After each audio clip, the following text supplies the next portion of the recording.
जागतिक बँक प्रकल्पाअंतर्गत शहरात राबवण्यात येणारी अंतर्गत पाणी पुरवठा तसंच वितरण व्यवस्थेत सुधारणा करण्यासाठी 892 कोटींची योजना 1400 कोटींची झाली असून या योजनेचा DPR ही तयार करण्यात आला असून तो मंजुरीसाठी MGP कडे पाठवण्यात आला आहे। सोलापूर शहर आणि परिसराचा वाढता विस्तार पाहता आणि भविष्यातील पाण्याची निकड ध्यानात घेऊन शहरातील तसंच हद्दवाढ भागातील जनतेला नियमितपणे दररोज आणि वेळेवर पाणी पुरवठा होण्यासाठी सध्या असलेल्या उजनी सोलापूर या जलवाहिनीला समांतर अशा दुसऱ्या जलवाहिनीमधूनही पाणी पुरवठा सुरू झाला आहे। स्मार्ट सिटी योजनेअंतर्गत याचं काम देखील सुरू करण्यात आलं आहे। या दोन्ही जलवाहिन्यांच्या माध्यमातून सुमारे 170 MLD इतकं मुबलक पाणी उपलब्ध होत आहे। एवढ्या मोठ्या प्रमाणात उपलब्ध होणाऱ्या पाण्याचा योग्य तो वापर व्हावा, याचा योग्य तो लाभ शहर हद्दवाढ भागातील जनतेला मिळावा, तसंच दररोज पाणी पुरवठा करता यावा, यासाठी नगरोत्थान योजनेमधून 892 कोटी रुपयांचा पाणी पुरवठ्याचा सविस्तर आराखडा अर्थात DPR तयार करण्यात आला होता। मात्र सध्या नगरोत्थान योजनेत पैसे नसल्याकारणानं आता ही योजना जागतिक बँक प्रकल्पाअंतर्गत राबवण्यात येणार आहे। यामुळं 892 कोटींची योजना आता 1400 कोटींची झाली आहे। यामध्ये जागतिक बँकेकडून 600 कोटी रुपये मिळणार आहेत आणि शासन अनुदान 300 कोटी असे एकूण 900 कोटी रुपये या योजनेसाठी महापालिकेला मिळणार आहेत। तर उर्वरित पैसे हे 200 कोटींचे बॉन्ड घ्यावे लागणार आहेत। या 200 कोटींची परतफेड करण्यासाठी वर्षाला सुमारे 50 कोटी महापालिका देणार आहे।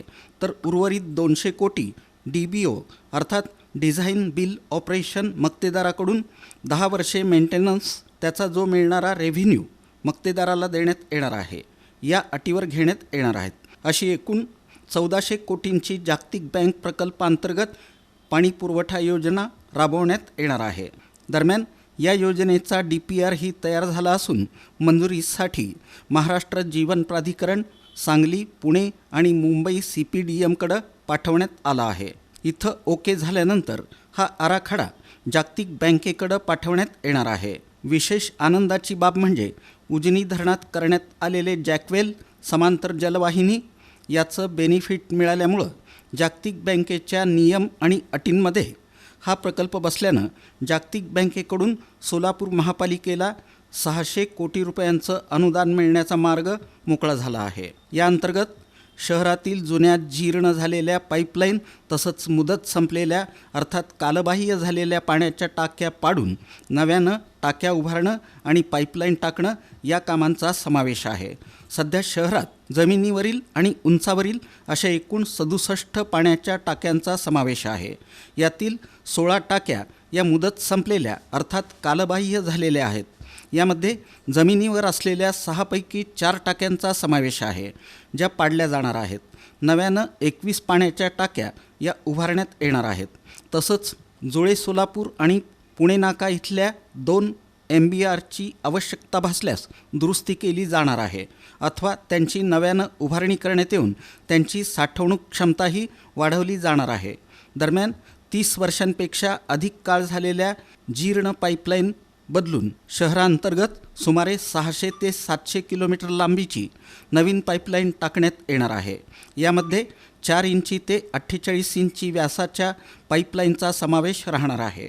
या नव्यानं तयार करण्यात आलेल्या पाणी पुरवठ्याच्या DPRमुळं शहर पाणी पुरवठ्यात आमूलाग्र बदल होऊन नागरिकांना दररोज नियमित वेळेवर आणि सुरळीत पाणी पुरवठा होण्यासाठी मदत होणार आहे।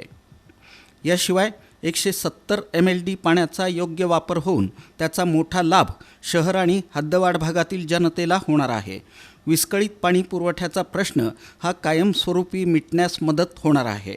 या महत्त्वाच्या योजनेसाठी पालिका आयुक्त डॉक्टर सचिन ओंबासे आणि अतिरिक्त आयुक्त संदीप कारंजे, सार्वजनिक आरोग्य अभियंता व्यंकटेश चौबे यांच्यासह अन्य अधिकारी प्रयत्नशील असून पाणी पुरवठ्याचा 1400 कोटी रुपयांचा DPR तयार करून तो तांत्रिक मान्यतेसाठी महाराष्ट्र जीवन प्राधिकरणाकडे पाठवण्यात आला आहे। जागतिक बँक प्रकल्पाअंतर्गत या योजनेमुळे सोलापूर शहर आणि हद्दवाढ भागातील जनतेसाठी ती एक मोठी उपलब्धी ठरणार आहे.